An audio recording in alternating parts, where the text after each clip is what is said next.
kalau menurut aku sih kayak, aduh, ini orang awam ya aku melihatnya, kayaknya akan ada kesenjangan seperti itu.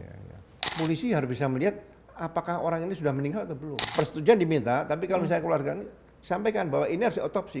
Ketika Polri dikritik oleh masyarakat, malah terkesan anti kritik. Propam itu seharusnya tidak perlu mutasi ke tempat-tempat lain. Ya, sejak kasus Hendra Kurniawan dan kawan-kawan itu disidangkan, nurani saya mulai ngajak bicara saya lagi. Yang saya alami waktu di Bank CIMB di Medan, TKP rusak total. Ya kita bicara undang-undang aja, peraturannya aja, gitu loh. Jadi selalu saya katakan di mana-mana itu, coba pedoman hidup dan pedoman kerja Polri itu kembalikan lagi lah seperti zaman dulu. Dengan adanya perbedaan kelulusan ini kan akhirnya jadi seperti ada gap dan ada geng-gengan gitu. Ini geng Akpol, geng Bintara seperti itu, dan akhirnya mempengaruhi pada kasus yang akhirnya kita menjadi korban juga yang. Hai Hani Bani, ketemu lagi di Diare. Diare kali ini dipersembahkan oleh Heritage Beauty.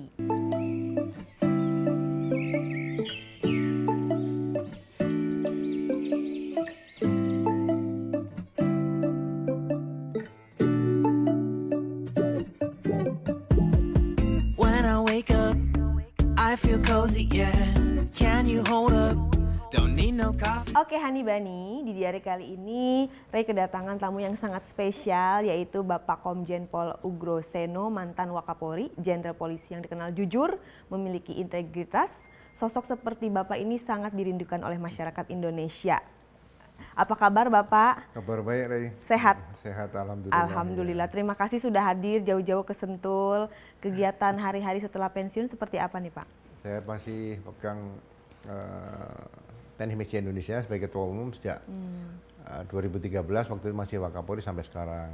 Kemudian terakhir masih membantu Pak Anies waktu itu Gubernur DKI untuk tim Gubernur Pencegahan Korupsi dan Bidang Hukum itu sampai Pak Anies selesai juga. Pandangan Bapak terhadap masa jabatan Bapak pada saat dulu dengan sekarang, perbedaannya apa sih di tubuh Polri? Ya, seharusnya yang kita lihat lebih bagus ya. Jadi banyak yang dulu kita mimpikan belum sempat terlaksana misalnya gitu. Jadi seperti misalnya antara lembaga pendidikan dengan operasional dan pembinaan Polri setelah mereka keluar dari pendidikan. Jadi saya lebih banyak mengusulkan kalau bisa pendidikan di Polri yang dilakukan melalui suatu seleksi itu cukup pendidikan pertama atau pendidikan pembentukan. Ya, jadi pertama kali masyarakat ingin masuk polisi apapun, mau dia pangkat tamtama, pangkat brigadir atau perwira, misalnya Akpol, itu melalui suatu seleksi. Nah, pendidikan yang lain ke depan nanti tidak perlu seleksi. Jadi negara Polri wajib membuat pinter anggota Polri-nya. Jadi bukan calon anggota Polri ini, sudah anggota Polri dipinterkan itu. Sehingga tidak ada lagi alasan anggota Polri mencari sesuatu, mencari ilmu sendiri, nah, nggak ada. Jadi diatur kerjasama Polri atau mungkin kepala lembaga pendidikan Polri, karena saya pernah bertugas itu dengan Menteri Pendidikan dan Kebudayaan. Nah, di sini nanti langsung disiapkan bahwa setelah lulus misalnya yang perwira Akpol, nah, itu harus diberikan kesempatan, bukan harus diberikan kesempatan untuk bisa mengikuti kuliah di perguruan tinggi di mana dia bertugas. Apakah dia langsung ngambil S2, bidang hukum, bidang ekonomi, mungkin ada lagi bidang sosial politik di situ. Nah, ini rangkaiannya banyak di sini. Gitu. Ini harus ada perubahan, tapi mungkin belum sempat terlaksana karena waktu itu saya berharap waktu itu sebagai kepala lembaga pendidikan Polri tahun 2011 ya sampai pensiun gitu loh. Jadi pemikiran itu tidak sempat terlaksana karena nggak antara lama pindah sebagai kepala Badan Pemeliharaan Keamanan Kabarkam. Di situ juga nggak lama pindah lagi sebagai Wakapolri. Jadi sayang kalau tugas di polisi ini terlalu cepat mutasi-mutasi. Kalau sudah, Oh.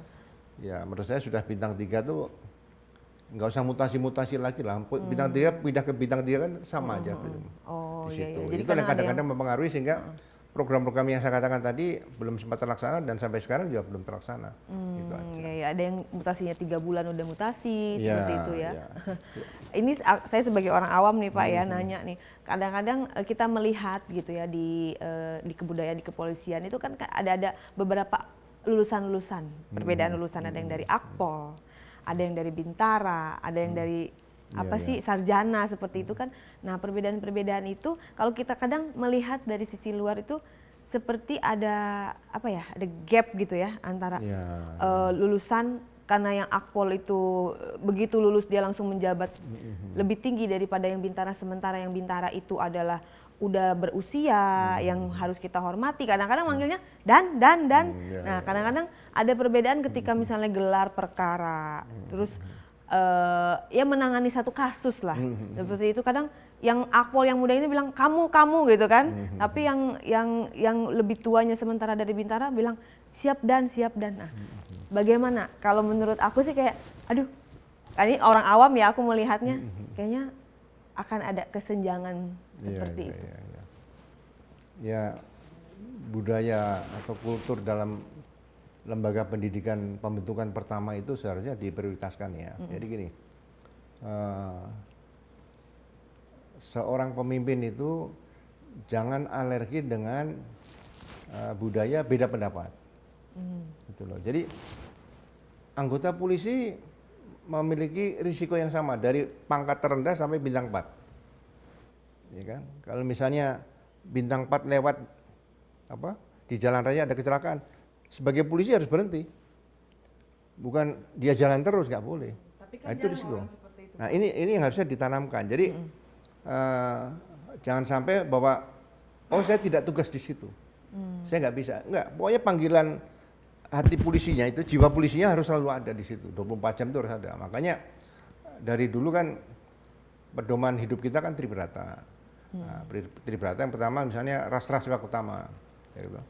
Itu adalah abdi utama dari nusa dan bangsa. Jadi nggak ada yang Jenderal Bintang 4 ditulisnya bukan Rastra Sewak Utama, nggak ada.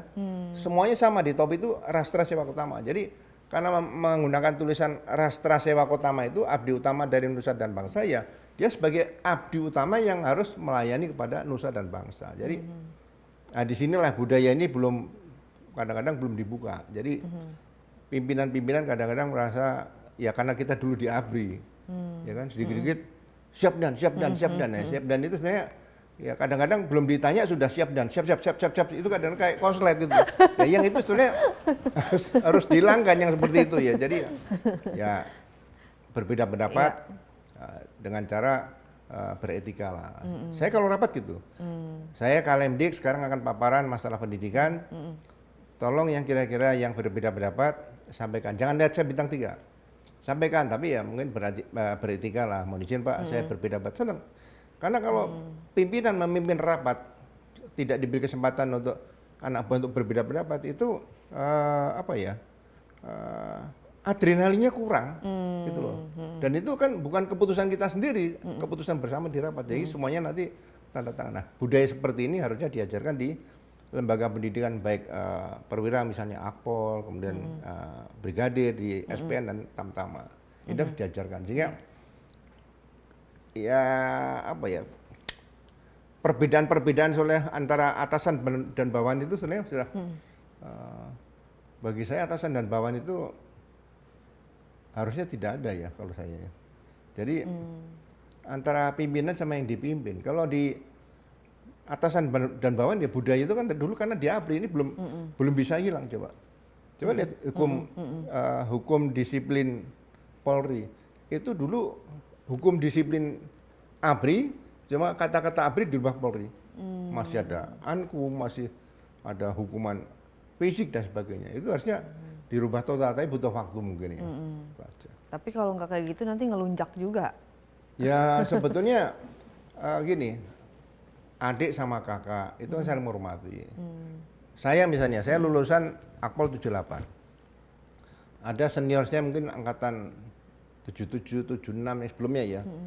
Walaupun pangkatnya mungkin lebih tinggi saya, tetap kita manggilnya Mas atau Bang itu aja. Jadi jangan sampai seniornya yang sudah lebih lulus duluan dari lembaga pendidikan, pangkatnya mungkin terlambat, kita juga memaksakan, oh abang sekarang anak buah saya, itu nggak boleh, itu etikanya juga nggak boleh di situ. Jadi hubungan itu harus dijaga. Anak buah juga sama, panggil D gitu. Jadi jangan sampai hubungan itu merasa kayak ya itu tadi hukuman hubungan yang atasan bawah itu dihilangkan dengan hubungan kekeluargaan. Jabatan, Ya, kakak adik lah, kakak adik itu. Atau kalau bilang om sama ponakan terlalu jauh. Jadi misalnya lulusan 70 ya.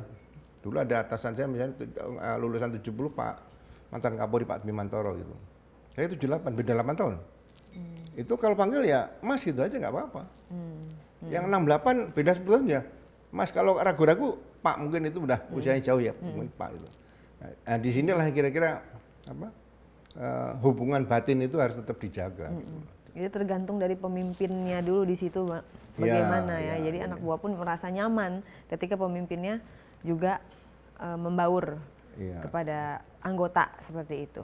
Ya. Jadi perasaan jadi komandan saya rasa di polisi istilah komandan yang ada cuma di Brimob gini ya, komandan regu, peleton, kompi, batalion itu komandan.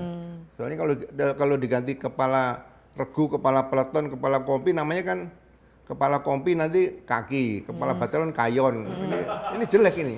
Jadi pakai komandan danru, danton, danki, danyon, dan brig misalnya gitu ya. Itu masih ada. Nah, kita kan yang bukan pasukan kan banyak. Makanya kalau di polisi biasa masih ada panggil dan itu karena ya produk masa lalu yang belum habis. Nanti kalau udah habis sendiri juga warisan mungkin ya, suatu saat. warisan masa lalu. Iya. Oke, berbicara tentang konsep keadilan, menjunjung tinggi asas praduga tak bersalah.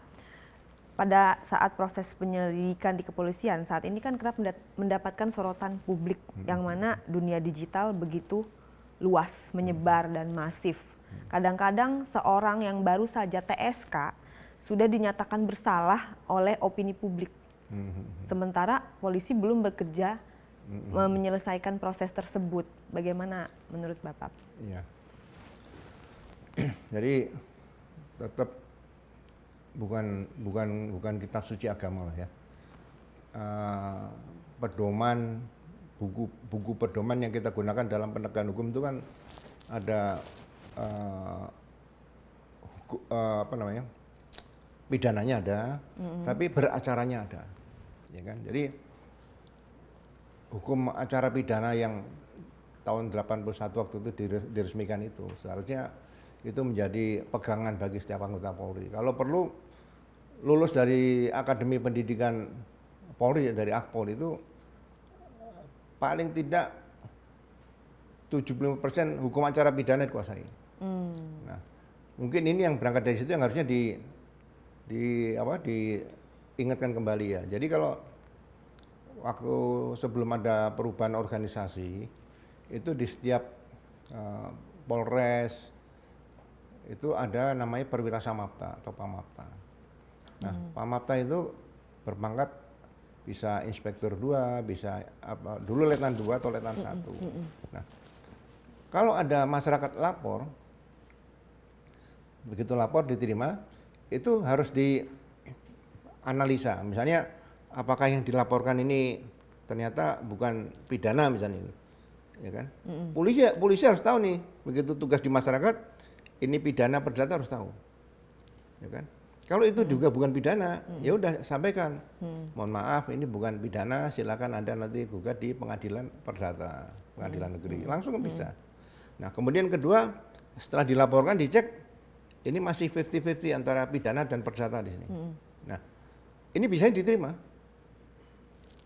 Ya, yang ketiga, apalagi kalau ini dinyatakan pidana pasti diterima. Nah, dari dua yang masuk tadi, ini ada filter nanti di sini bagian pindah dari Pamapta ke reserse.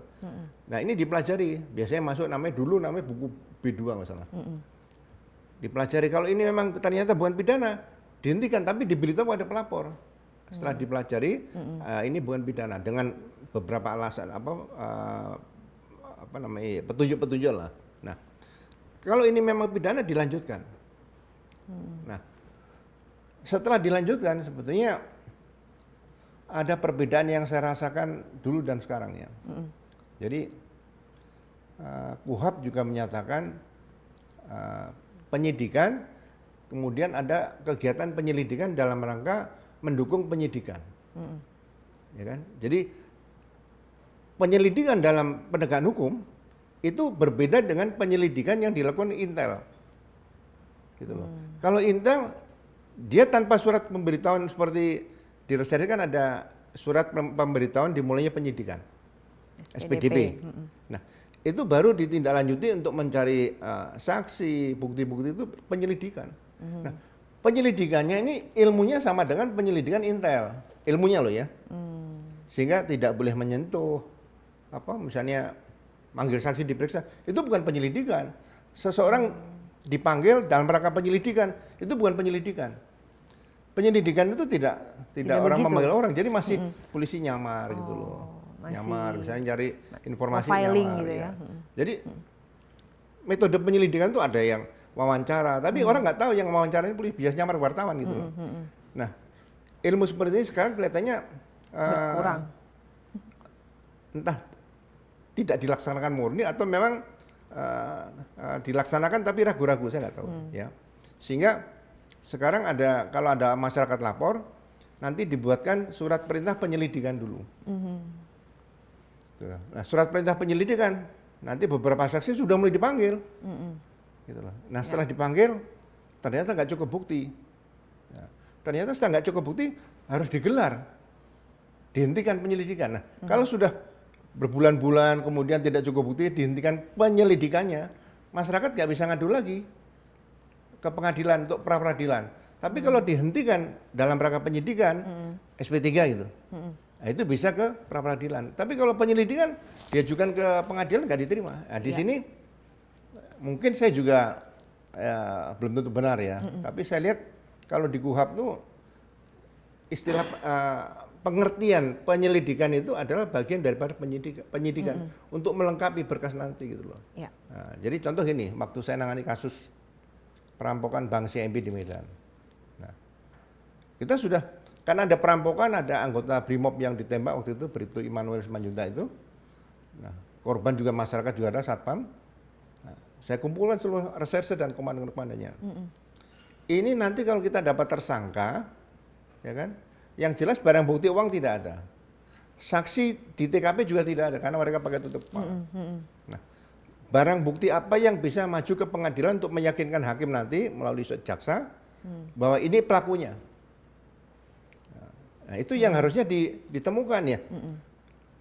Setelah kita putuskan, oke, barang bukti hanya senjata M16 milik anggota BRIMOB yang mereka rampas. Kalau itu masih ada di tangan pelaku, berarti mereka pelakunya. Gitu loh. Tapi kalau tidak ada di pelaku, kita nggak bisa membuktikan itu sampai ke sidang pengadilan. Jadi hanya katanya nggak boleh. Nah, ini mulai kita selidiki. Nah, disinilah bahwa tugas polisi itu benar-benar tugas mulia dan tidak main-main gitu loh. Makanya analisa kriminalnya harus jelas. Jadi dalam penegakan hukum itu smart, pintar gitu. iya, dianalisa dulu. Ini nanti barang bukti apa saja. Jadi tidak Analisis crime ya. ya saya nggak tahu lah kalau misalnya dipanggil sampai ratusan saksi buat apa? Saksi satu sama kan sama aja gitu loh. Nah, di sini mungkin atau ini perkembangan teknologi saya nggak tahu ya, tapi dulu juga kebanggaan seorang reserse itu kalau bisa mengungkap di berkas, diajukan ke jaksa, sidang dan terbukti gitu aja. Ya. Itu aja. Oke, itu tadi penjelasan dari sisi Polri, tapi dari sisi kita nih sebagai netizen, sebagai masyarakat Indonesia dan dunia digital yang berkembang di 2023-2024, no viral, no justice. Ya kan? Kalau tidak viral itu tidak akan diproses. Oh, gitu, ya. Menurut kami, ini kita diskusi ya Pak ya. Menurut kami masyarakat. Kemudian apalagi yang selain harus viral baru diproses, no power, no justice. Kalau kita nggak punya kenalan, kalau kita nggak punya siapa, itu lama sekali. Bahkan kita udah bikin LP sampai bertahun-tahun tidak diproses. Kalau kita punya kenalan atau kita punya ini baru diproses, atau kita viralkan baru diproses. Bagaimana pendapat Bapak dengan fenomena yang terjadi sekarang ini? Iya. Jadi gini, hal-hal seperti ini sebenarnya sudah pernah kita diskusikan, kita bicarakan pada saat kita bertugas. Ya kan? Dulu orang kalau menghubungi polisi kan susah. Contoh nih, kemudian waktu saya kabarkan, waktu saya lagi nanti dipikir saya ini jualan saya lagi enggak. Nah kita punya pemikiran dibikin 110, Polri kerjasama dengan Telkom. Nah, 110 kerjasama dengan Telkom, kemudian Telkom memerintahkan dari Telkom di pusat, Telkom di setiap kabupaten itu softwarenya dari dia. Jadi nanti kalau ada yang rusak gangguan teknologinya ini adalah dari Telkom. Jadi masyarakat cukup melapor ke kontak center 110, nanti akan diterima oleh operator situ, langsung disampaikan. Nah, ada pemikiran kita, misalnya contoh lagi seperti ini. Kalau seorang ibu-ibu bangun tidur, suaminya sedang belajar di Amerika, mobilnya hilang. Itu harus lapor kemana misalnya? Ya kan, apakah harus berpakaian rapi dulu, mandi, cari BPKB, berangkat ke polsek terdekat atau ke Polres, ya kan? Ini sudah memakan waktu. Padahal mobilnya dicuri mungkin baru jam-jam 4 pagi, dia jam 5 bangun gitu. Nah ini sedang kita ciptakan waktu itu, cukup telepon 110, nanti di situ juga ada aplikasi yang dikembangkan, cukup pakai WA, kirim mobilnya, terus ini mobil yang hilang. Nah, berita itu langsung disebar ke seluruh Babin Kamtibmas seluruh Indonesia. Sehingga Babin Kamtibmas begitu terima ada pencurian mobil, misalnya dari lokasi dari lokasi Bogor nih, itu Babin Kamtibmas Bogor, Cianjur, Sukabumi, Jakarta itu sudah mulai jaga-jaga di jalan tol. Sampai sekarang ada seperti itu? Itu belum sempat terlaksana seperti itu, sistemnya dirubah. Nah, kalau masalah penegakan hukum seperti tadi yang ditanyakan sama Ari tadi, sebetulnya ada harus dibuatkan semacam, sekarang kan online ya.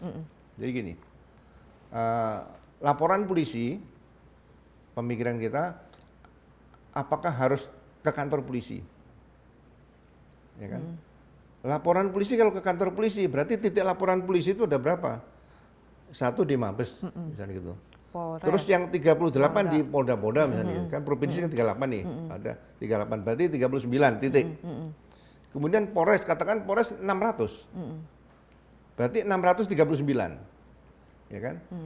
Polsek 5.000 lah, berarti kan 5.000 berapa? 5.000 kira-kira ya nggak sampai 6.000 titik, ya kan?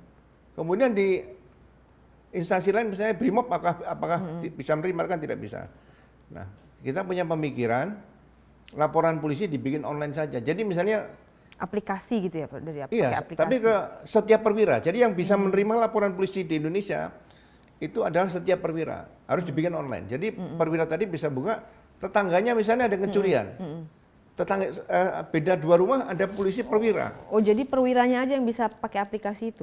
Iya, harus perwira. Makanya lulusan Akpol itu, perwira itu harus mahir untuk membuat laporan polisi. Membuat laporan polisi itu sama kualitasnya dengan seorang dokter bisa mendengarkan pasien bicara. Oh, sakitnya ini. Nah, itu bukan kemampuan yang gampang, bukan ya Pak saya lapor pencurian. Polisi nanya di sini. Kronologinya. Iya, seperti itu. Nah, setelah masuk di situ diterima di pusat. Udah selesai. Nah, kita harapkan nanti kalau misalnya bisa dibangun suatu sistem, ya kan? Setiap orang yang lapor itu menjadi nasabahnya polisi. Jadi dia bisa ngecek dengan ya nanti pinnya ya? berapa pas ya, belajar sama BCA sama Bank Permata mungkin bisa itu. Ya nggak mahal mungkin. Ya kan? Apalagi pakai iklannya di situ. Tapi jangan sampai bocor keluar. Nah, dia bisa ngecek sendiri. Kok laporan polisi nggak jalan? Nah, dia bisa minta nanti kontak center yang tadi misalnya 110. Ini semuanya harus terintegrasi gitu loh. Jadi tidak ada lagi yang harus nunggu penyidiknya nggak masuk, penyidik sedang tugas ke luar kota, ke luar negeri dan sebagainya. Nah, disinilah memungkinkan untuk bahwa masyarakat yang minta pelayanan Polri karena membuat laporan itu harusnya menjadi nasabahnya pelanggannya Polri. Gitu, pelayanan juga, itu bentuk pelayanan juga seperti ya itu, dari kan untuk zaman sekarang masyarakat tidak bisa lari dari IT di situ. Ya, betul saya setuju sih, pakai punya aplikasi itu jadi akhirnya terintegrasi semua dan sistem online, jadi tidak ada yang main-main ya, seperti itu. Ada kemudian contoh kasus lagi Pak, bila mana ada kasus di Polri, ada seseorang mati tidak wajar. Apa yang penyidik harus lakukan untuk mengetahui sebab matinya? Ya, jadi gini, kalau ada dugaan meninggal, kemudian meninggal tidak wajar ya, berarti kan mayat juga tidak perlu buru-buru harus dibawa nih ke mana? Ke rumah sakit untuk minta otopsi atau minta visum et repertum ya, pemeriksaan mayat. Jadi polisi harus bisa melihat apakah orang ini sudah meninggal atau belum. Jadi harus dicek. Jadi sertifikat mengetahui korban ini meninggal atau belum meninggal ini kan polisi harus belajar dari rumah sakit nih. Iya, harus diketahui dulu ya. Iya, diketahui kan. Nah, begitu dia belum meninggal ya selamatkan dulu. Tapi kalau sudah meninggal ya ini jadi untuk pemeriksaan TKP kan. Nah, kalau sudah terbukti meninggal, kirim. Ya, kalau itu dugaan misalnya ada pidana atau mati tidak wajar, ya kita minta diotopsi. wajib. Tapi kalau misalnya keluarganya datang memaksa nggak perlu, tapi kalau polisi merasa itu harus diotopsi. Jadi tidak perlu meminta persetujuan keluarga. Ya, persetujuan diminta, tapi kalau misalnya keluarga sampaikan bahwa ini harus diotopsi. Gitu loh. Tapi kalau misalnya nggak diotopsi, dinyatakan suatu saat kalau ada tuntutan pidana jangan disalahkan polisi. Jadi, tapi kalau benar-benar polisi yakin itu ada pidana, ya udah laksanakan aja otopsi. Jadi kalau misalnya keluarga tidak mau otopsi, berarti suatu saat dia tidak bisa melapor ya, karena keluarga melarang ya, gitu ya Pak ya, kurang lebih. Kalau saya polisi yakinkan keluarga bahwa ini korban. Justru polisi harus jeli, misalnya gini, ini keluarga kenapa ada yang meninggal tidak wajar kok dipaksakan enggak? Nah, ini belajar psikologi sosial kan, panggil ahli psikologi yang psikologi forensik yang sering di TV kan. Nah, seperti apa nih? Bisa juga kan pembunuhan yang direncanakan oleh salah satu keluarga untuk bunuh ini kan bisa aja. Ya. Oke, kalau kita melihat ini yang lagi viral juga, kita berdasarkan apa-apa yang viral, ini kasus Jessica Wongso pada tahun 2016 dan sekarang bergemuruh lagi karena pada saat itu tidak dilakukan otopsi, hanya dilakukan pengambilan sampel di lambung, seperti itu. Dan di tubuhnya tidak ditemukan sianida, tetapi pada akhirnya malah diputus 20 tahun bersalah. Bahkan sampai pada tingkat PK dari Polri, Kejaksaan, kemudian Pengadilan Negeri, banding, kasasi, PK, semuanya 20 tahun tanpa diotopsi. Itu bagaimana Pak?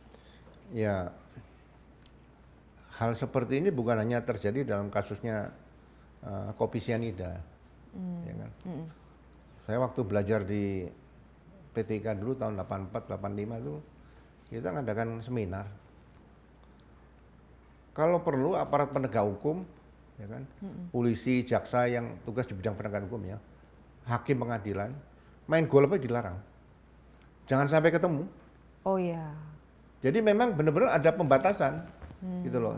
Jadi propam melihat kalau misalnya ada polisi akrab sama jaksa main golf, proses. Oh. Jadi ini sekat-sekat ini jangan Tapi dilanggar. belum gitu ada loh. di negeri ini belum ada. Belum pernah ada, gitu loh. Jadi kalau mau tegas betul ya jangan tegas setengah-setengah. Setengah-setengah ya, jangan mencela-mencela ya. Iya, gitu. jadi misalnya gini, ada berkas diduga pembunuhan, ya kan? Begitu dikirim, jaksa bolak-balik, polisi yakin bahwa itu berkas sudah lengkap, kirim ke jaksa, Pak silakan Bapak nanti yang hentikan penuntutan. Jadi kalau kedudukan antara polisi, jaksa dan hakim ini, posisi polisi bukan lagi seperti sebelum ada KUHP. Jadi sejajar. Jadi kita bukan pembantu jaksa, kita adalah penyidik.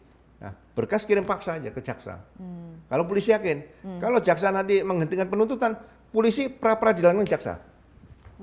Nah, di sini baru nanti masyarakat merasa bahwa penegak hukum benar-benar murni. Ini di KUHP diaturnya seperti itu. Jadi jangan ada ragu-ragu lagi ya. Seperti contoh misalnya gini.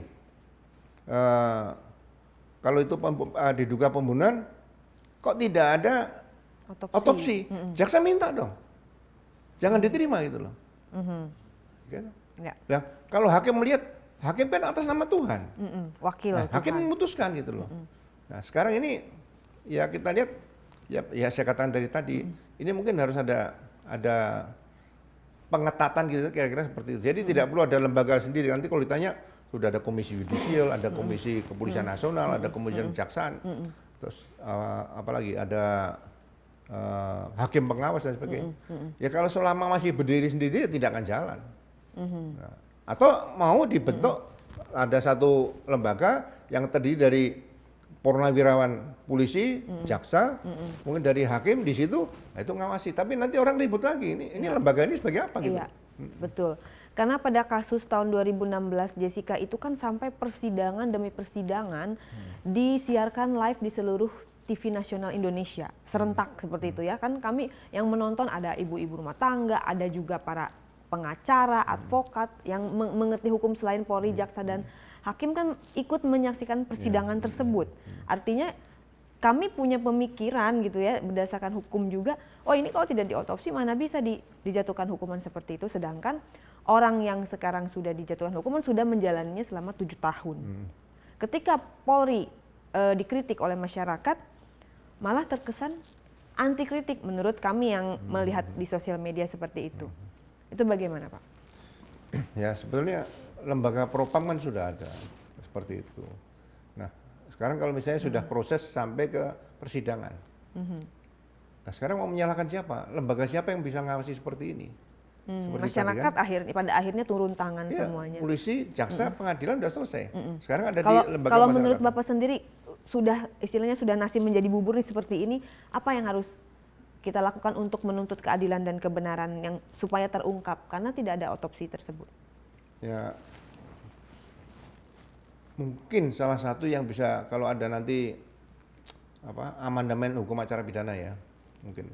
Tapi sekarang bisa ditebung nggak? Misalnya gini, kalau ada hal seperti itu harusnya ada upaya hukum PK luar biasa. PK luar biasa. Ya. Jadi peninjauan kembali yang ya mau dibikin luar biasa boleh, pokoknya ekstra ordinary tapi luar biasa sehingga keadilan akan tercapai di situ gitu loh. Jadi jangan sampai masyarakat juga bingung mau ngadu kemana lagi gitu loh. Nah ini harusnya di situ. Jadi disebut gerasi kan dia berarti mengakui perbuatannya dan dimaafkan gitu ya. oleh negara gitu ya. Tapi ini harusnya ada upaya hukum yang ya mungkin luarnya luar biasa gitu. Jadi seperti itu menurut saya ya. Untuk menciptakan supaya nanti ditinjau kembali oleh Mahkamah Agung ya, sebagai mahkamah yang tertinggi nanti di Indonesia untuk bicarakan itu. Ya. Mungkin Bapak karena seorang jenderal gitu ya jarang untuk melihat, tapi aku mau tanya sebagai orang awam, Bapak tahu sel tikus atau sel isolasi? Bapak tahu sel tikus atau sel isolasi? Kenapa? Tahu sel tikus? Sel tikus? Iya, atau sel isolasi? Jadi gini, saya mungkin tidak pernah melihat secara langsung, hanya dengar-dengar aja. Ya. Saya selama ini saya rasakan bahwa hukum kitab undang-undang hukum acara pidana itu belum dilaksanakan secara murni dan konsekuen. Seperti zaman Belanda ya Pak, ada yang namanya sel isolasi seperti itu. Harusnya seperti itu. Sekarang kenapa ada Kementerian Hukum dan HAM? Ya kan? Apakah Menteri Hukum dan HAM itu sudah memperhatikan HAM? Nah, padahal HAM yang salah satu adalah tugas untuk masalah rutan. Rutan itu di bawah Kumham. Tidak ada rutan lagi dengan Kuhap itu tidak ada lagi nanti rutan jaksa, rutan Polri nggak ada lagi. Gitu loh. Jadi seseorang kalau yang sudah ditahan, mungkin jaksa sekarang juga masih kesempatan bisa nahan, polisi nahan. Itu sudah wewenang orang yang ditahan itu dalam pengawasan Kumham, bukan pengawasan penyidik atau jaksa biasanya kan penuntut ya situ enggak ya. Ya, tidak ada. Tapi rutan Polri juga punya sel tikus dan sel isolasi. Loh, makanya standar rutan nanti itu yang bikin adalah Kumham. Nah, Kumham sekarang sudah melaksanakan tugas dengan murni dan konsekuen belum? Harusnya standarnya ada di situ. Ya. Tapi Bapak sendiri setuju tidak adanya sel tikus atau sel isolasi di negeri ini? Demi HAM saya tidak setuju. Kalau memang ada ya harusnya tidak ada. Saya juga tidak setuju karena itu terus terang saja dijadikan transaksional kadangkala oleh oknum. Ya, memang harusnya seperti tidak itu, gitu. Akhirnya dimasukkan ke situ, akhirnya mengaku baru dikeluarkan. Itu kan menurut kami kurang kurang menjunjung asas hak asasi manusia. Ya sama waktu saya pendidikan di Jepang tahun 92 ya. Kita kunjungan ke semua penjara di sana, rutan di sana. Jadi orang yang tidurnya ngorok saja, mendengkur itu harus dipindahkan tidur sendiri. Mengganggu gitu ya. Iya, mengganggu yang lain. Ini HAM kan diperhatikan, ya kan? Makanya sekarang Kementerian Kumham tuh pangkatnya saya rasa udah sama dengan TNI Polri. Ya, tolong KUHAP itu diperhatikan betul sehingga mungkin perlu dibangun rutan yang benar-benar standar internasional lah kira-kira gitu. Ini yang harusnya dikembangkan sehingga tidak ada lagi rutan yang seperti sekarang ini. Harusnya dirubah gitu. Jadi kalau zaman kecil ya kalau saya datang ke Polres gitu, ya, bau kantor polisi itu adalah yang paling khas menonjol bau ruang tahanan.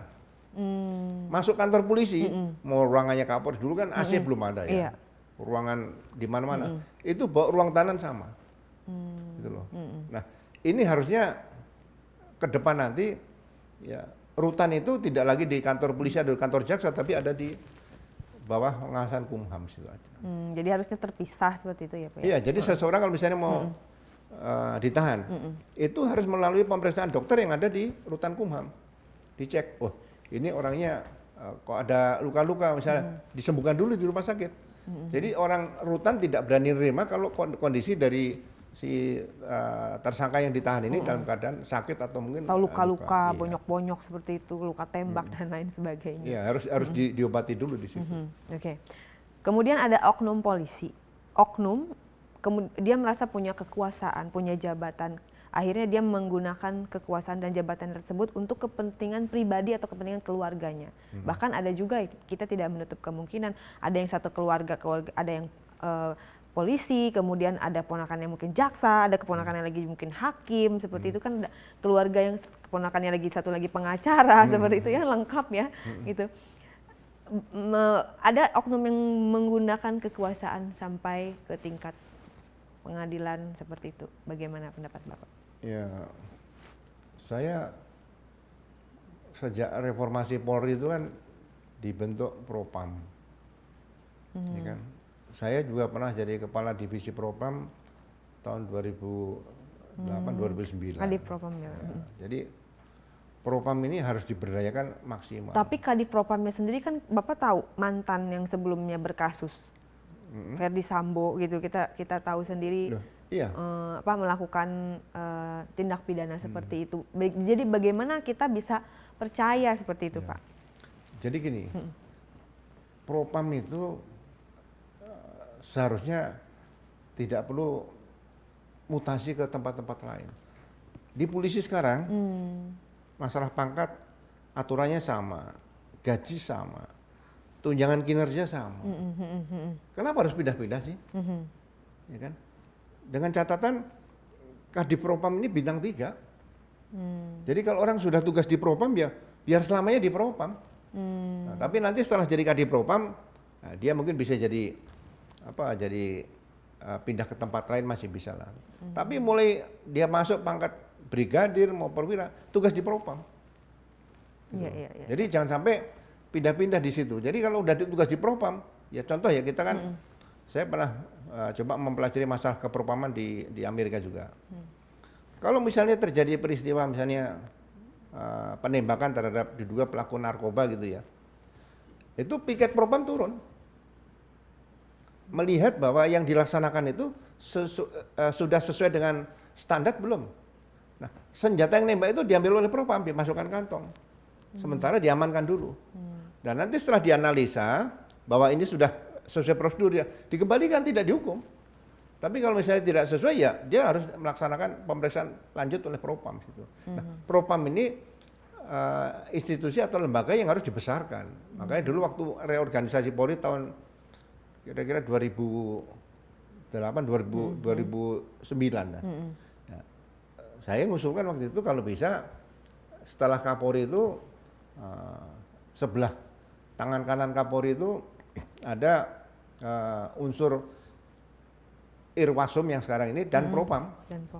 Jadi jangan sampai propam itu hanya nempel ya cukup bintang 2. Saya usulkan Irwasum bintang 2, propam bintang 3 di situ. Sehingga seperti itu. anggota di situ juga kesempatan untuk karyan naik pangkat juga banyak di Iya, situ. jadi lebih kuat lagi ya. Iya, jangan minta pindah lagi. Karena kalau sudah lama tugas di propam, nanti dianggap di propam dia orangnya lurus-lurus, begitu tugas di wilayah dia dimusuhi. Bapak dari propam gitu. Iya, karena perbedaan. Iya, padahal kalau propam ini tugasnya sesuai dengan aturan menegakkan kode etik profesi Polri, ya. Saya yakin kalau anggota propam bertugas dengan sebenar-benarnya, seluruh anggota propam masuk surga. Ya, Iya, amin. anggota propam nih yang menegakkan Iya, ini. iya. Malaikat tugasnya agak kurang, sudah dibantu propam gitu. Iya, iya, Jangan iya. sampai dibalik semua propam masuk neraka, ini berarti kan polisi Iya. nggak bagus. Iya, iya, Harapan saya suatu saat anggota propam itu pasti ya dia bukan malaikat, tapi tugasnya itu adalah mempunyai nilai kesulitan yang tinggi di situ untuk menegakkan kode etik Iya, profesi. polisinya polisi lah ibaratnya seperti itu. Iya, seperti itu. Oke. Kemudian Bapak sempat menjadi saksi pada kasus Verdi Sambo di mana Bapak sebagai saksi meringankan Bang Hendra Kurniawan. Itu bagaimana pandangan Bapak seperti apa? Ya, sejak kasus Hendra Kurniawan dan kawan-kawan itu disidangkan, nurani saya mulai ngajak bicara saya lagi. Ini kok ada kasus yang dipidanakan dugaan polisi melakukan tindakan yang salah pada saat penanganan TKP. Aneh itu loh. Saya baca pasal-pasalnya. Dalam pasal-pasal di KUHP yang berkaitan dengan obstruction of justice, ya kan, itu hanya dikenakan kepada pelaku yang melakukan peristiwa pidana.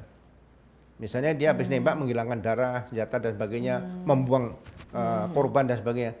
Itu pasal pokoknya pembunuhan, tapi nanti dijungtokan obstruction of justice. Karena obstruction of justice itu hukumannya ringan, nggak sampai.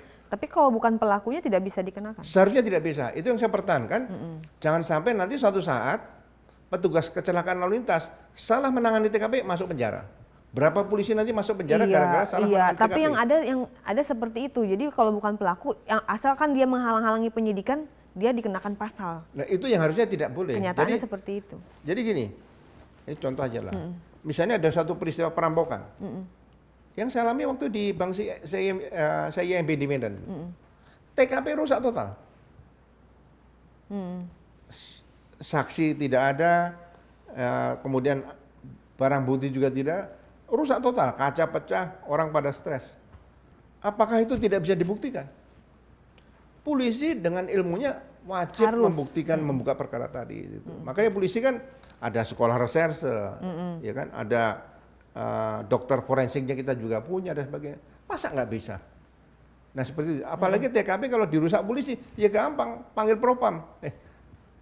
Ini contoh saja, misalnya kalau saya tanya Hendra Kurniawan waktu sidang, saya ketemu, kamu salah apa? Gitu loh. Ya dia juga bingung. Dia nggak perintahkan untuk ambil kamera misalnya. Gitu loh. Jadi mudah-mudahan ini nanti bisa jadi bahan koreksi. Ya nggak tahu kan, saya udah lama nggak dengar prosesnya. Maju sampai mungkin sampai kasasi sampai PK gitu. Dan kalau bisa mungkin hakimnya bisa mutus ya bebas murni. Itu aja. Karena saya menjaga jangan sampai nanti ke depan jadi semacam presiden buruk bagi polisi yang salah nangani TKP dipenjarakan. Nah ini bahaya, berapa polisi nanti akan masuk penjara gara-gara salah nangani TKP. Itu jiwa saya melindungi institusi Polri yang besar dan melindungi anggota polisi yang sudah bertugas, ya katakanlah mungkin 24 jam di kantor, keluarga juga banyak ditinggalkan gitu. Akhirnya hanya ya dianggap merusak TKP, misalnya kena berapa? Setahun, 2 tahun, 3 tahun, perlu dipecat. Menurut saya itu ya, saya pribadi ya, tidak adil lah. Tidak adil ya. Oke. Kita berbicara seputar yang viral lagi. Ada pernyataan dari Aiman Wicaksono yang mengatakan ada oknum gitu anggota Polri yang seolah-olah memihak kepada capres tertentu. Bagaimana tanggapan Bapak? Ya kita bicara undang-undang aja, peraturannya aja, gitu loh. Jadi selalu saya katakan di mana-mana itu coba pedoman hidup dan pedoman kerja Polri itu kembalikan lagi lah seperti zaman dulu Tribrata dan Catur Prastia.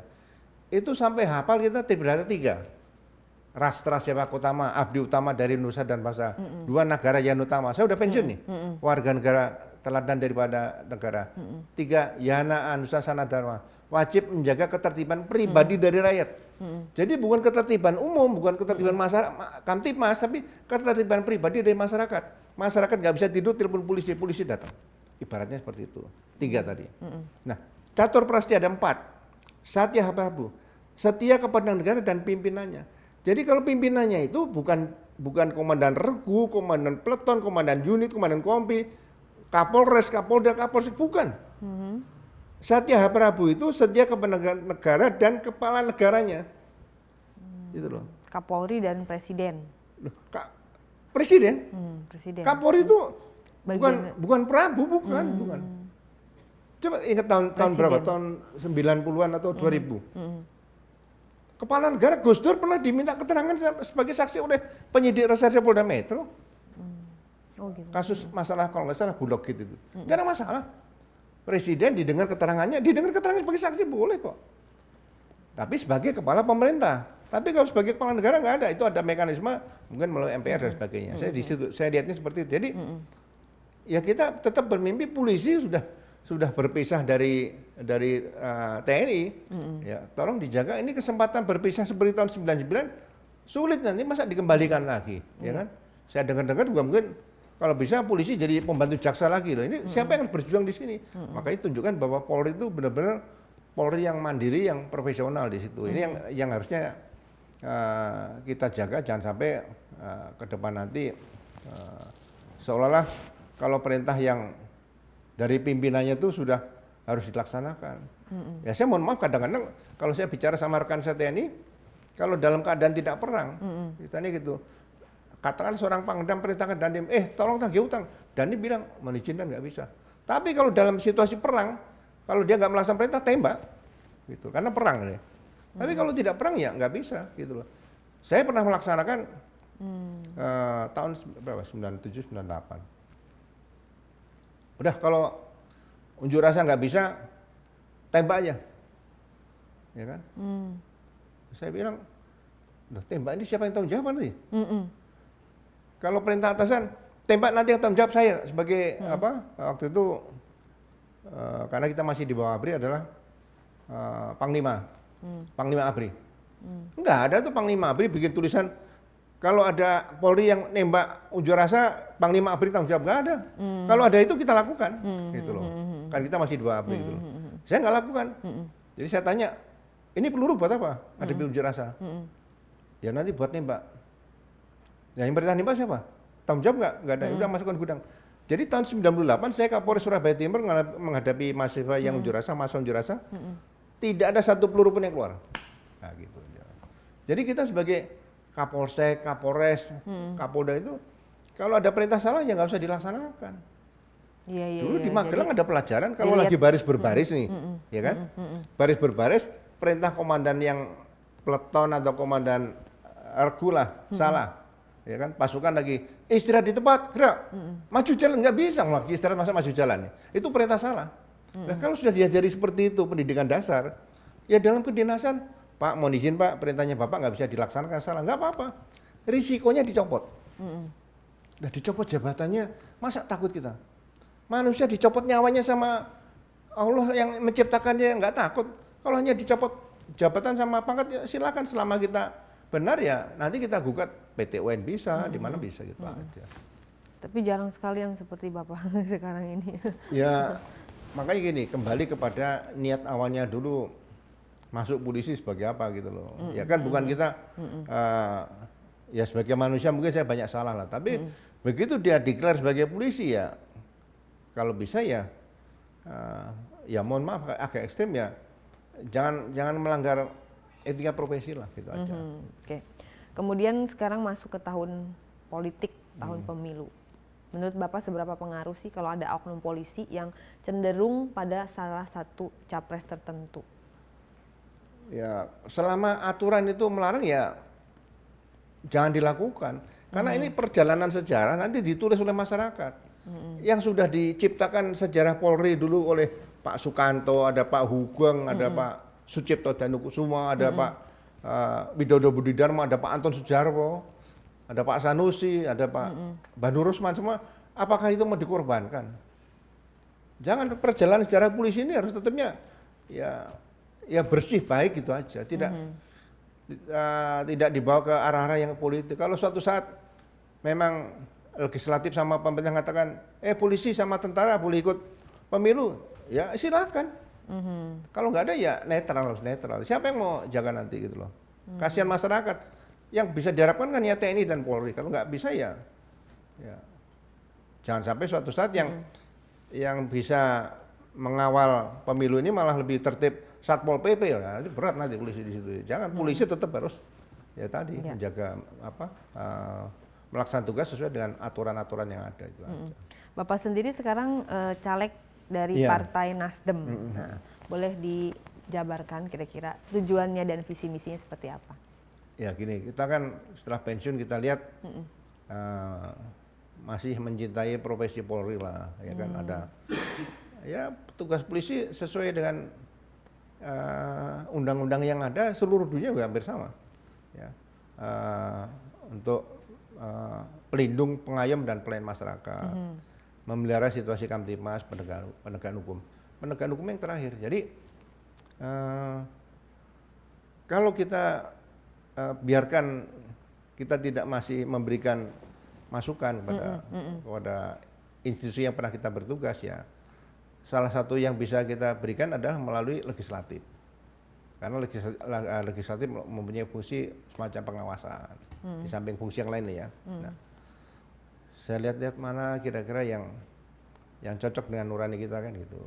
Nah, saya lihat kok ya dari sekian partai Nasdem menurut saya mungkin yang pas, makanya saya terus komunikasi. Saya diminta, ya oke siap jadi calon legislatif.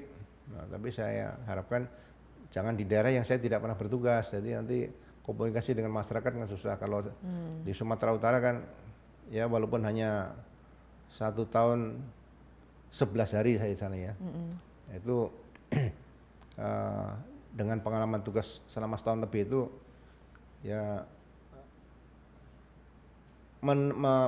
menemui masyarakat kembali itu bahwa saya ingin masuk ke lembaga legislatif itu tidak sulit lah. Ya mudah-mudahan ini dengan usia sekarang ya masih banyak senior kita juga, senior saya juga yang di DPR kan masih bisa memberikan masukan pada Polri, masa saya nyerah itu aja. Mudah-mudahan ya ke depan Polri lebih bagus, ya kan. Saya dan kawan-kawan kalau misalnya lolos ke DPR ya saya berdoa mudah-mudahan taruh di Komisi 3. Kalau taruh di Komisi 1 pertahanan nggak mungkin. Saya nanti ngurusi TNI kan Pak Ukur ini tahunya apa gitu ya. Tapi kalau misalnya lolos ke sana, kalau di Komisi 7, wah saya ini nanti ngurusi apa? ESDM ya. Aspirasinya apa nih kira-kira kalau terpilih di Komisi 3? Ya paling nggak mitra-mitra Komisi 3 kan di bidang kayak hukum, keamanan itu masih bisa lah. Jadi akan berbenah gitu ya. Ya seperti contoh lah, saya ini nggak tahu, ini kan iseng pribadi gini. Kenapa harus ada Menko Polhukam? Ya kan? Dulu kan Menko Polkam. Menko Polkam ya dulu ya. Sekarang ada Menko Polhukam, ada HU-nya. Apakah ada hubungan politik dan keamanan masih bisa nah, kalau politik dan hukum di mana? Gitu loh. Jadi yang saya rasakan adalah ya hukum jangan dibawa ke politik. Gitu loh. Jadi kalau Menko itu ya menurut saya cukup Menko Polkam. Jadi ini kan pengalaman kita bertugas, makanya hukum dan politik tidak bisa digabung gitu ya. Nggak bisa di situ. Nah, jadi pengalaman bertugasnya waktu di Sulawesi Tengah saya Kapolda. Nah, Menko Polkam waktu itu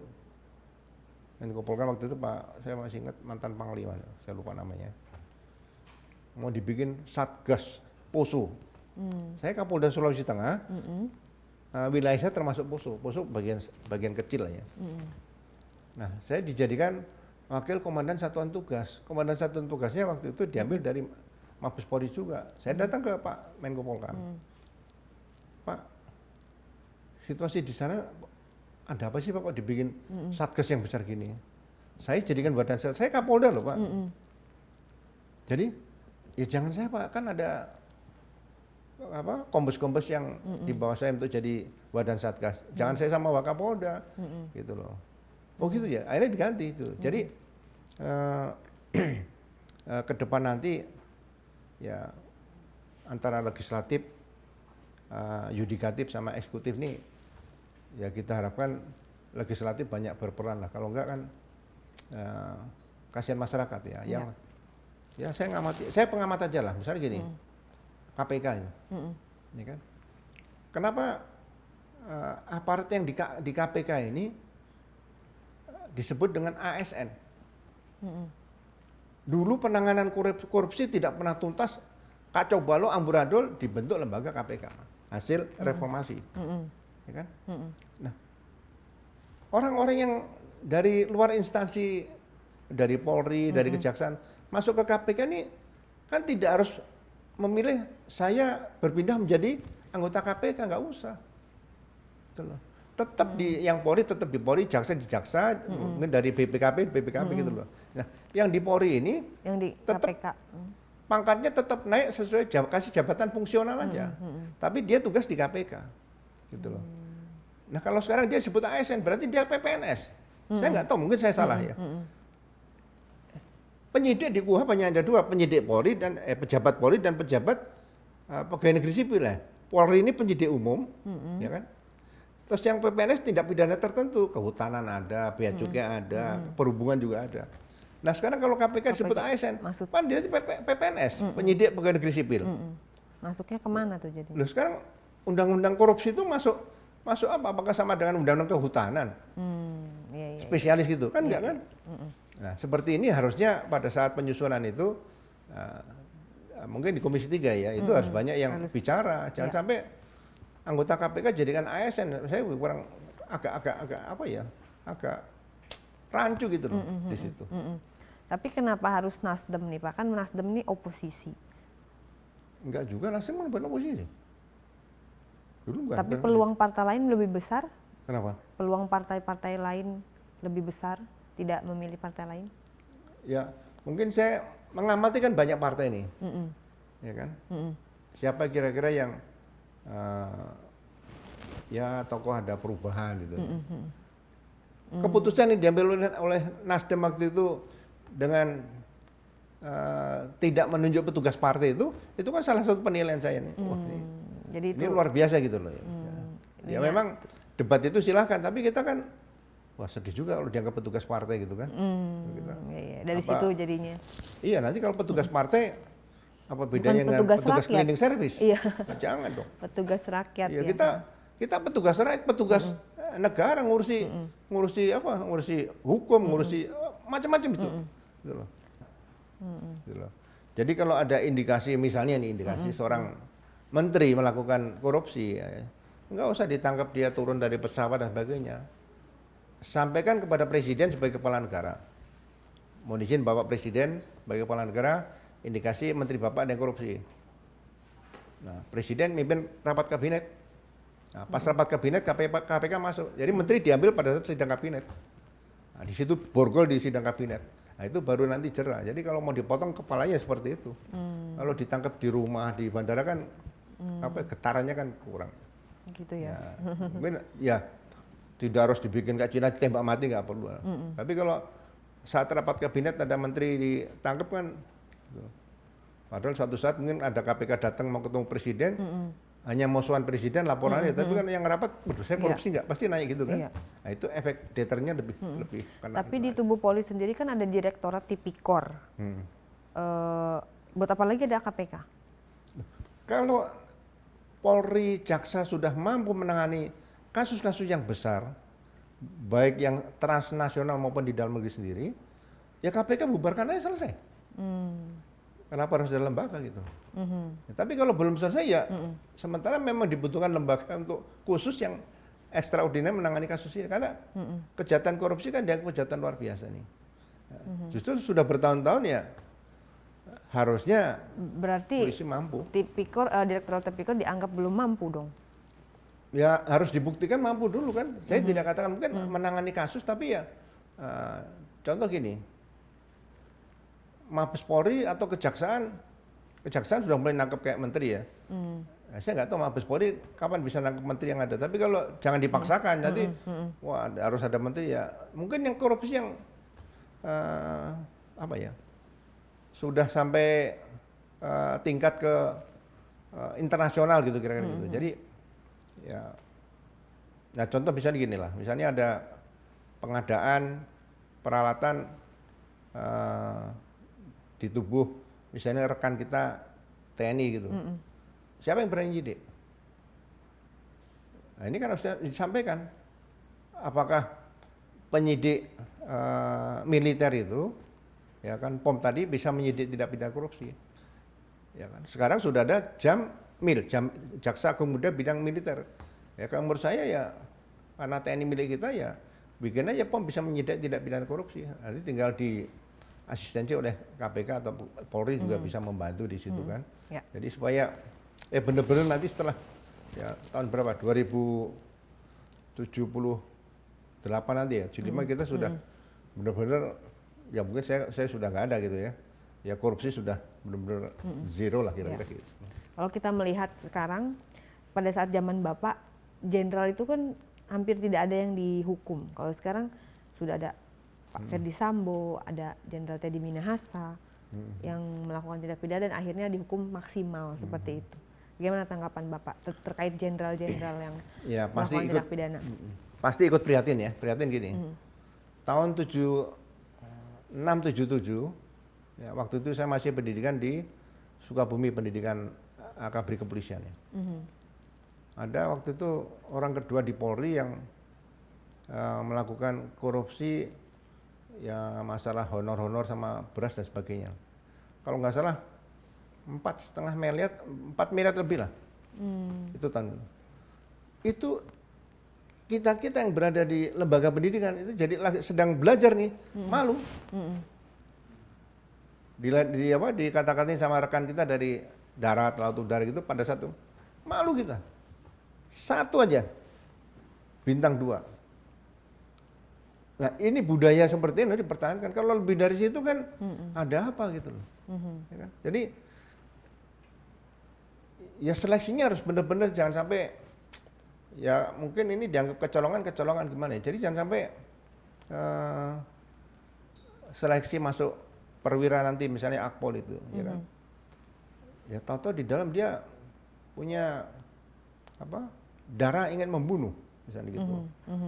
Ya ini gimana caranya supaya dites benar masuk polisi itu ya sebagai pelindung pengayom pelayan pemelihara Kamtipmas penegak hukum itu benar-benar yang ya apa ya dibilang ideal ya ideal tapi ya mendekati idealnya udah bagus itu aja. Jadi kalau jadi polisi jangan berharap wah saya mesti jadi kaya gitu nggak bisa, jangan berharap jadi kaya gitu loh. Kalau mau kaya jangan jadi polisi ya, jadi pengusaha sekalian itu. Ya. Saya pernah bertugas sebagai apa ya? Setelah pensiun saya kan di komisaris PLN ya. Kadang-kadang terpikir, kenapa saya lulus Akabri nggak jadi komisaris PLN aja gitu loh? Gajinya besar gitu kan? Ya tapi kan bosen juga gitu. Iya, Bayangin kalau lulus Akabri jadi komisaris PLN sampai jenderal bintang 4 dan berapa duitnya kira-kira gitu kan? Untuk ngawasi aja. Nah, tapi kan nggak mungkin seperti itu. Masuk polisi ya saya berikan contoh misalnya saya lulus polisi pertama kali gaji Rp38.300, ya kan? Tapi kalau dapat uang patroli tiap bulan tuh dapat uang patroli Rp7.500. Gaji kita 38.000, gitu loh. 38.000 itu 5%-nya harga sepeda motor. Waktu itu loh ya. Gede lah ya. Ya kita tiap tanggal 20 ya pasti nggak cukup, habis. Ya, tapi datang ke masyarakat, makanya waktu Kapolri Pak Anton Sujarwo ada program beliau Rekonfu, saya masih ingat nih. Nah, pakai bin master. Jadi perwira polisi yang tinggal di asrama itu harus kenal tetangganya yang radiusnya 500 meter. Harus kenal. Kita datakan laporan. Gitu. Jadi jangan diam saja polisi itu, harus kenal. Gini. Nah, makanya dengan gaji yang sedikit itu, ya kan, kita punya kawan banyak. Jadi dulu kalau misalnya udah tanggal tua, nanti datang ke kawan ya, ya udah. Makanya kawan-kawan saya waktu saya tinggal di asrama pertama sampai sekarang masih ada gitu aja. Jadi ya sekali lagi ya jangan berharap banyak yang macam-macam lah, kira-kira gitu aja polisi. Ini kita agak sedikit ini mewakili apa ya, netizen-netizen yang ada di Polsek dan sekitarnya. Kadang ada yang melakukan laporan kayak ke Polsek gitu ya Pak ya. Ke Polsek ini misalnya kasusnya misalnya mafia tanah atau berhubungan dengan pertanahan, kemudian yang sulit-sulit, melaporlah ke Polsek. Ternyata di tubuh Polsek itu sersenya itu dari Brimob gitu kan, diambil dari Brimob. Akhirnya ketidakmengertian tentang perkara itu mengakibatkan jadi lama diproses gitu. Karena mungkin sulit ya, mafia tanah berhubungan dengan sertifikat apa lain dan sebagainya. Ini terjadi di sini itu. Ini terjadi di sini. Akhirnya tidak diproses lama sekali, malah dilimpahkan ke Polres dan tidak jelas lah seperti itu karena di Polsek sendiri kurangnya SDM yang mengerti tentang ilmu serse dan ilmu hukum seperti itu Pak. Itu jadi kita kadangkala kalau melapor ke Polsek tentang yang susah-susah gitu ya Pak, kadang-kadang lama gitu loh prosesnya itu. Bapak ada masukan untuk polsek-polsek yang ada? Iya. Saya kalau ada pertanyaan seperti ini pasti saya kembalikan kepada pasal 3 Undang-Undang Kepolisian nomor 2 tahun 2002. Bahwa untuk yang melaksanakan fungsi pemerintah di bidang kepolisian adalah Polri. Ya kan? Tapi Polri dibantu oleh kepolisian khusus, ya kan? Kemudian pejabat penyidik pegawai negeri sipil dan Pam Swakarsa. Nah, jadi jelas bahwa polisi bukan Superman menangani semua masalah, bukan, nggak bisa, ya kan? Pasti dibantu. Nah, saya berharap Menteri Agraria sekarang ini Pak Hadi Cahyanto ini. Saya mimpi waktu itu, mudah-mudahan ada kebijakan beliau gini. Dan saya sering bicara sama rekan-rekan saya, mungkin ada yang di lembaga legislatif. Kenapa sih urusan tanah nggak diserahkan BPN saja? Badan Pertanahan Nasional. Jadi BPN buka aja di situ ruang pelayanannya, ya nggak usah 24 jam lah, mungkin sampai jam kerja saja. Tapi yang orang bertugas di Badan Pertanahan itu sekolahnya bukan sekolah di bawah pohon beringin, bukan. Ada akademinya, kalau nggak salah. Jadi harus ada spesialisasi lagi. Iya, gitu jadi urusan tanah ini yang punya BPN, ilmunya ada kok. Dia mengukur tanah di mana dan kalau perlu BPN itu peta tanah di Indonesia sudah ada. Gitu loh. Nanti kalau ada petugas BPN yang melakukan pidana berkaitan dengan tanah, yang nangani polisi. Gitu loh. Jadi polisi sudah urusan tanah tadi serahkan tinggal BPN. melanjutkan Ya, gitu. nanti polisi kalau misalnya Pak itu yang ada salah satu petugas BPN ada kerja sama mafia. Nah berarti kan ini ada penerimaan gratifikasi uang dan sebagainya. Nah, polisi pakai tadi, ya dijebak, dipajang pakai OTT. Nah, jadi polisi bertugasnya kalau ada pidana umumnya. Kalau yang tadi tanahnya menurut saya cukup BPN, tapi ternyata kan Pak Hadi di situ belum berbuat seperti itu. Jadi ya sayang kalau saya, ya BPN sama dulu pernah diisi, di situ ada deputi sengketa apa namanya, diisi polisi pernah, diisi mantan jaksa agung juga pernah. Nggak selesai masalah ini, ya kan? Tidak maksimal. Ya saya juga ngalami, ada kawan saya di Surabaya lawan mafia tanah, ya kan? Sudah diputuskan oleh Menteri Agraria yang sebelumnya, waktu Pak siapa? Sebelum Pak Sofyan Jalil itu ada sebelumnya ada Pak. Nah, itu dirapatkan, digelar di BPN pusat bahwa Kanwil BPN Jawa Timur salah. Kesalahan administrasi lah kayak gitu, harus dirubah. Ganti menteri dirubah lagi. Nah kalau udah seperti ini polisi harusnya jelas gitu. Makanya saya tetap mimpi coba polisi ini apa ya, benar-benar polisi yang disegani gitu loh, ya kan? Ya contoh misalnya gini, ini contoh kalau ini dalam kasus korupsi ya, gini. Kalau seseorang menerima uang hasil kejahatan korupsi, entah ya kecuali misalnya artis atau penyanyi karena diundang itu lain ya masalah. Tapi kalau misalnya orang menerima uang hasil korupsi, itu bisa ditangani KPK atau kejaksaan nggak? Seharusnya yang menangani polisi. Jadi kalau si A menerima uang hasil korupsi, itu pasalnya pasal ya 480 penada hasil kejahatan. Hasil kejahatan tuh bisa mobil curian, emas curian, HP curian. Nah, uang hasil kejahatan ini juga penada. Jadi kalau misalnya ada orang sudah menerima hasil kejahatan, polisi jeli. Oh, tangani polisi. Jadi satu ditangani oleh penyidik KPK misalnya, satu oleh Polri gitu. Ya. Tanggapan Bapak soal penetapan tersangka Firly Bahuri. Itu kan ketua KPK. Tanggapannya Pak? Ya kalau gini, kalau udah jadi kayak paling ketua KPK, udahlah ya moralnya harus benar dijaga. Jadi memang sulit, tapi kalau kita siap masuk ke situ ya, ketemu orang juga mungkin terbatas, jadi kaku. Ya itu risiko gitu loh, ya kan? Jadi jangan sampai, wah saya ketua KPK bebas mau ketemu siapa, nggak bisa gitu loh. Makanya ke depan nanti ketua KPK juga bikin fakta integritas. Kalau ditemukan seperti ini, langsung aja mengundurkan diri. Jadi semacam apa ya, kayak kita punya deposito langsung otomatis setiap bulan tuh langsung naik. Jadi kalau dilihat Anda melanggar gini, ya udah langsung. Jadi jangan sampai jadi ketua KPK tuh merasa bahwa oh saya bebas, jangan. Dan menurut saya ya itu risiko suatu jabatan, risiko suatu perbuatan ya buktikan aja kalau memang itu sudah ditemukan oleh penyidik ya nanti di pengadilan aja udah. Jadi kalau kita melihat sebagai masyarakat seperti ada, ya itu dia yang zaman dulu cicak buaya gitu ya Pak ya. Dari Polri menyerang KPK, dari KPK juga seperti itu. Itu Ya, seperti apa Pak? kalau saya bukan institusinya lah, karena selalu saya katakan di mana-mana ya, ada mungkin oknum polisi yang baik, ada oknum polisi yang jelek, ada petugas KPK yang baik, ada yang jelek ya. Jadi oknum aja. Kalau lembaganya menurut saya sih enggak sih. Jadi lembaganya ke bawah-bawah aja, tapi ini manusianya aja lah, itu aja. Kalau menurut Bapak bagaimana dugaan pemerasan yang dilakukan oleh Ketua KPK terhadap Menteri Pertanian nonaktif? Ya, saya rasa Menteri Pertanian itu kan bukan orang sembarangan juga. Pernah jadi gubernur, siapa? Ya, SIL itu ya.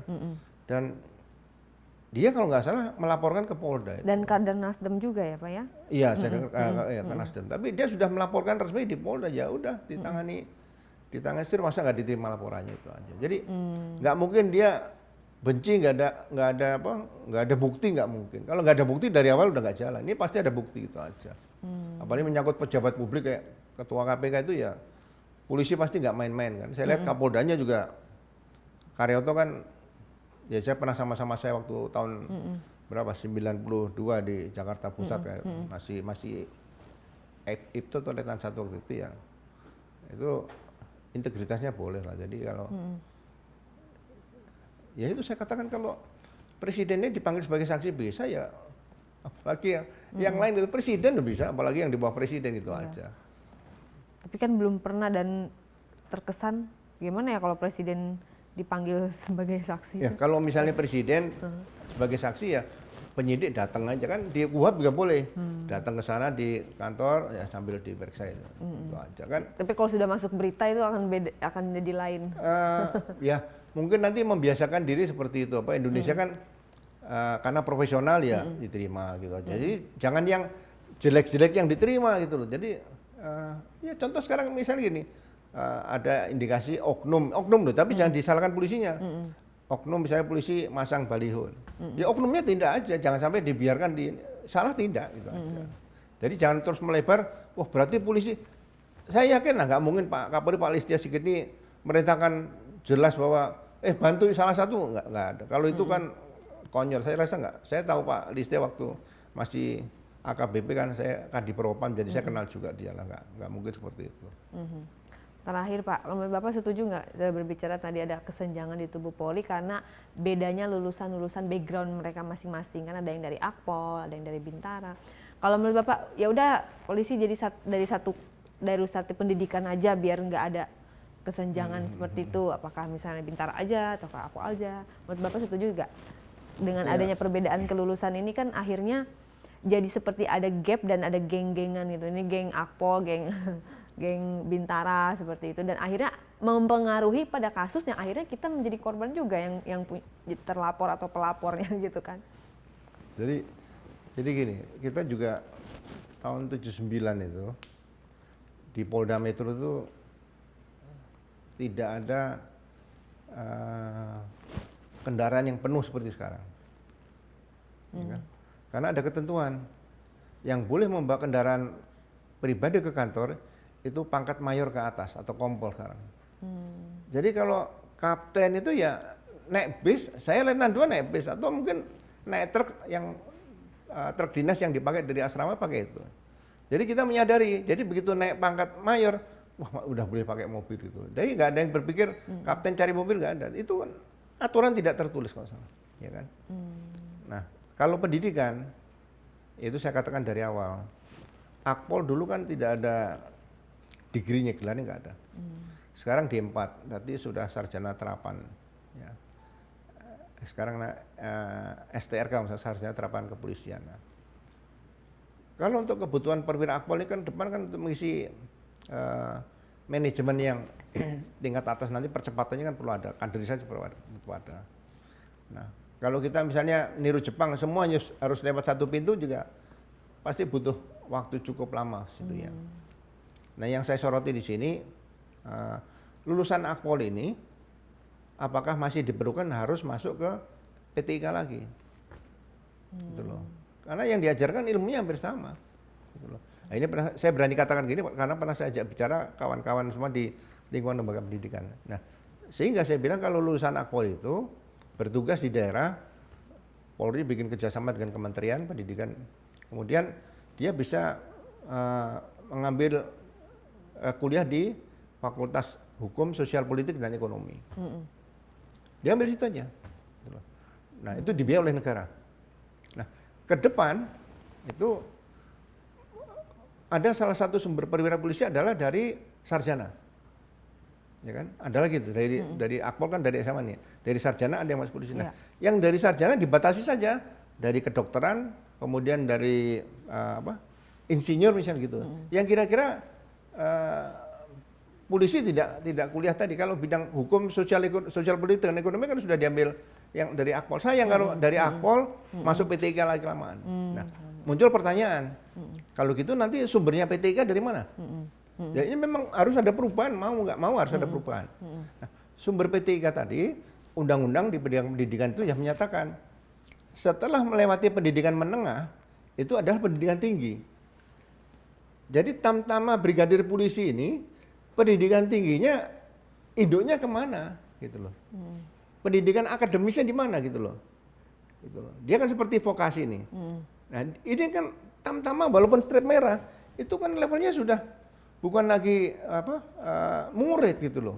Nggak ada orang tua murid, dia sudah masuk pendidikan tinggi. Makanya ilmu akademisnya tadi lulus tamtama harus D1, diploma 1. Gitu loh. Diploma 1, tapi yang bertanggung jawab adalah PTIK. Jadi PTIK itu punya beban mengeluarkan melaksanakan pendidikan untuk tamtama, lulus tamtama D1. Nah, brigadir itu D3. Gitu loh. Nah, D3 nanti D3 kemana nih? Yang brigadir nih. Gitu. Nah, D3 brigadir tadi, dia setelah tugas kira-kira ya 16 tahun lah kira-kira gitu ya. Nah, dia ambil S1 PTIK. S1 PTIK jarak jauh, nggak usah datang ke PTIK, jarak jauh aja. Nah, setelah S1 di PTIK, pada saat lulus PTIK itu ilmunya dia yang perwira diberikan. Jadi lulus PTIK tadi, dia sudah dapat sarjana, ilmu kepolisian, dan letnan 2 gitu. Nah, merubah ini perlu kemauan gitu loh. Jadi sampai, wah gimana nanti kalau PTIK bukan dari Akpol? Ya kita tuntutan zaman, jadi pendidikan tingginya tamtama sama brigadir, ya tanggung jawab siapa nih? Belum ada sekarang. Iya benar. Nah di situ, jadi ke depan nanti tetap Akpol diperlukan, ya kan? Kemudian Akpol nanti jaringannya juga banyak, dia pernah kuliah di perguruan tinggi di mana dia bertugas, ya ada jaksa, ada mungkin dari hakim, ada juga dari pengacara dan sebagainya. Kan berarti networkingnya lebih bagus. Nah brigadir juga begitu, ya. Jadi nggak harus yang ya mohon maaf harus sekolah ke inspektur ke Sukabumi. Kalau perlu ya mungkin demi lebih irit biaya ya, ya nggak perlu seperti itu. Seperti contoh gini, polisi brigadir yang tugas di Pulau Seram, saya ketemu, kamu kenapa nggak sekolah perwira? Nggak berani Pak, jauh. Nanti saya harus wirawiri Pak, keluarga ini udah. Nah, dengan kondisi seperti ini kalau dia bisa pendidikan jarak jauh kan, ya kan, dia ikut PTK jarak jauh bisa jadi perwira karena pendidikan jarak jauh, nggak usah keluar biaya banyak. Ini mungkin perlu dirumuskan kembali nanti ke depan supaya tidak ada lagi nanti kelompok ini Akpol juga angkatannya ada, wah ini 78, 77, nggak ada lagi. Aja. Oke. Baik, kalau gitu harapan untuk kepolisian Republik Indonesia ke depannya seperti apa, Pak? Ya, saya berharap ya kepolisian harus lebih baik pasti di situ. Jadi contoh gini, saya pribadi melihat ya tampilan polisi dengan pakaian yang sekarang ini ya masyarakat merasanya, kita tahu lah kalau udah pakai sepatu yang tinggi segini, itu zaman dulu kalau dijadikan di majalah itu kayaknya itu menekan rakyat gitu, kayak nendang itu loh. Ya kan? Itu sepatu gini. Ya kan? Nah, mungkin nggak tahu lah lewat pada Pak Kapolri ini bisa nggak suatu saat kembalikan aja pakai seragam dulu. Jadi seragam PDH itu, ya kan? Dulu kalau pakai topi itu, topinya kita lepas, kita baca lagi Rastra Sewa Kotama, Abdi Utama dari Nusa dan Bangsa, itu dibaca. Sekarang kalau pakai topi lapangan, tulisan itu nggak ada. Nggak ada, jadi lupa ya. Iya. Kadangkala. Saya cek karena di border nggak bisa tulis R kecil, nggak bisa, mesin border nggak bisa, walaupun komputer ya nggak bisa. Jadi kembalikan lagi pada simbol yang dulu itu aja. Jadi pakaian PDH lebih humanis gitu aja. Okay. Jadi pelayanan kepada masyarakat juga lebih mengena gitu loh. Jadi kalau lihat sepatu PDL kan rasanya udah kayak wah ini mau dalmas atau begitu ya, jangan. Ini mungkin polisi harus dikembalikan tampilan yang lebih soft tapi ready ya. Dan ya mungkin bela diri. Jadi jangan terlalu cepat misalnya gunakan senjata api gitulah. Saya berharap ya lulus perwira misalnya, bela dirinya apa misalnya karate ya lulus Akpol itu paling enggak dan 1. Ya kan? Nanti setelah mencapai pangkat mau ke Pamen paling enggak dan 2. Nanti pangkat udah mau ke Kombes sudah dan 3. Nah, masuk jenderal udah dan 4. Jadi Kapolri itu pasti dan 5 gitu loh. Bayangin aja kalau seorang Kapolri dan 5 pakai baju karate gitu, ya kan? Penjahat yang mau berbuat jahat nggak usah pakai dinas, pakai baju gitu udah mikir kan gitu. Nah, ke depan seperti itu sehingga tidak ada lagi penggunaan yang ya senjata mudah nembak, nggak ada lagi. Iya. Oke, begitu Hani Bani. Terima kasih Bapak atas kehadiran waktu dan penjelasan dan kesempatannya. Mudah-mudahan tambah banyak polisi jujur seperti Bapak, polisi baik gitu. Karena masyarakat sendiri sebenarnya sangat mengidolakan yang namanya polisi gitu ya. Karena polisi itu yang benar-benar harapan kita semua gitu ya. Maksudnya tubuh Polri ini jangan sampai tercemar oleh oknum-oknum yang tidak bertanggung jawab. Karena kami semua tuh sebenarnya tuh dalam tanda kutip tuh ngefans gitu sama polisi. Karena dari dulu waktu zaman TK aja ada seragam polisi kan, semua pada pakai seragam. Kemudian film-film yang menceritakan bahwa polisi itu sangat keren gitu lah, istilahnya jadi hero gitu di sebuah masyarakat gitu, di peradaban di setiap negara. Jadi kita berharap Polri terus maju, terus berbenah dan terus banyak oknum-oknum yang bekerja dengan hati gitu, jujur seperti itu. Karena percuma kita mumpuni dari segi hukum, tapi balik lagi ke karakter atau akhlak masing-masing tidak dipergunakan itu untuk mengabdi kepada masyarakat, itu semua akan hilang seperti itu.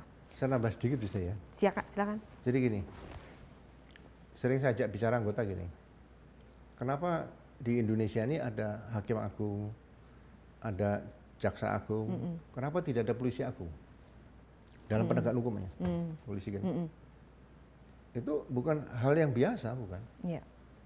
Jadi polisi agung itu adalah Allah Tuhan. Itulah. Kadang-kadang orang percaya nggak percaya. Saya berani berkata gini karena beberapa kali saya mengungkap kasus itu dengan nilai kesulitan yang tinggi, mungkin hampir nyerah. Tapi setelah kita memohon kepada Allah, kita bicara sama Allah itu terungkap gitu, ya kan? Jadi contoh gini, tugas polisi itu adalah tugas mulia, ya kan? Yang semua orang selain polisi tidak bisa melaksanakan itu. Cuma 2 yang tugas mulianya, memberhentikan seseorang manusia dan menanyakan identitas. Nggak bisa, Satpol PP nggak bisa, gitu loh. Tentara nggak bisa, polisi nih. Gitu loh. Nah, 2 tugas ini harus dijaga baik-baik sama polisi. Kelihatannya kan wah kecil Pak, enggak, ini tugas malaikat nih. Coba sekarang ada nggak malaikat pencabut nyawa yang memberhentikan seseorang mau mati? Stop, mana KTP-mu? Nggak ada, malaikat nggak ada. Cabut nyawa di kolam renang dicabut, di ruang makan cabut, lagi ibadah dicabut. Itu malaikat. Nah kalau ini diambil sama Allah lagi, polisi nggak ada tugasnya, cuma patroli jalan kaki kan, naik mobil. Nah makanya saya bilang sama anggota, tolong ini dijaga betul tugas mulia ini Anda. Jadi laksanakan tugas, tolong 2 tugas ini dulu aja, nggak usah yang lain ya, jaga. Nah, makanya saya bilang kita nih polisi itu bertindak di atas tuh ada polisi lagi yang polisi agung itu Polisi ya agung Allah. Jadi yaitu jangan sampai kita nanti tugas polisi dicabut oleh yang maha kuasa gitu Iya aja. betul. Jadi kita dalam menjalankan satu jabatan apapun itu, baik polisi, hakim, jaksa, bahwa kita tuh harus merasa ada yang mengawasi, itu Tuhan yang Maha Esa gitu ya. Jadi jangan mentang-mentang kita punya power, kita punya jabatan, kekuasaan, akhirnya kita salah gunakan jabatan tersebut gitu. Jadi harapan kita benar-benar besar ya untuk Polri di Indonesia. Semoga lebih baik ke depannya, maju terus, Bapak sukses untuk nyaleknya lancar. Dan sampai ketemu lagi di diary selanjutnya. Diary kali ini dipersembahkan oleh Heritage Beauty. Sampai jumpa.